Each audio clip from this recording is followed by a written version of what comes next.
Verið velkomin í ævintýrahattinn. Í þessum síðasta þætti ætla ég að segja ykkur ævintýrið Brima borgarsöngvarana.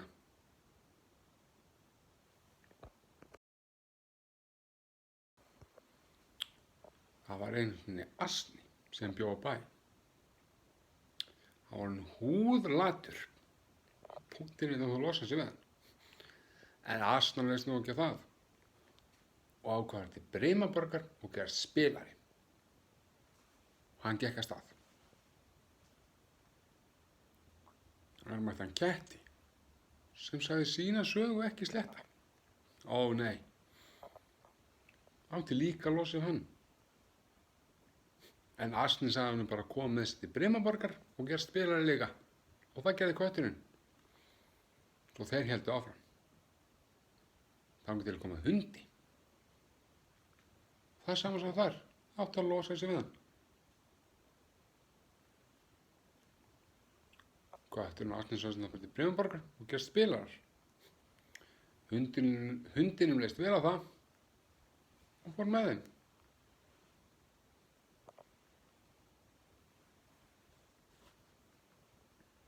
Þar kom að vera hana sem var mjög leiður.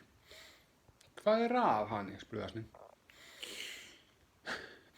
Það er sunnudagsmorgunn og það á að slátra mér og hafa mig í matinn.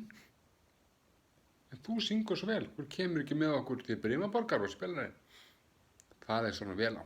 Þetta var langur gangur, mjög langur gangur. Þeir gengu og gengu og gengu. Þá kom það húsi. Þeir heyrðu eitthvað.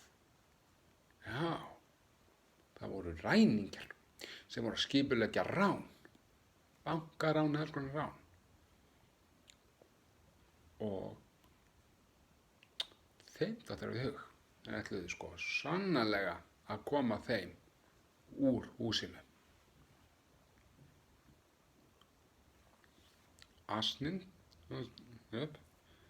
upp á hann fór hundurinn, upp á hundinn fór kötturinn og haninn upp á köttinn.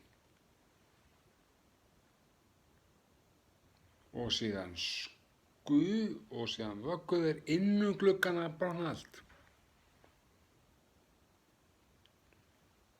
Hundurinn urraði á einn af þeim, hann brá, datt á hanan sem goggaði í rassinn á honum. Asninn sparkaði hann og svona gerði við alla hæningina. Þeir þutu og sagði, þetta voru fyllimenn. Já, einn sem að garga öskraði á okkur, hinn hvæsti, einn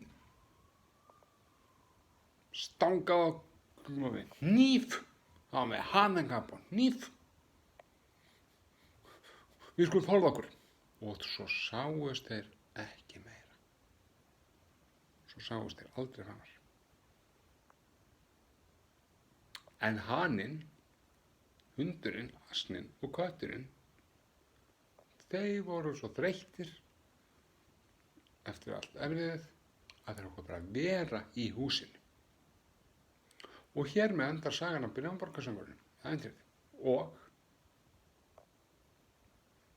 hér endar líka seríu 3.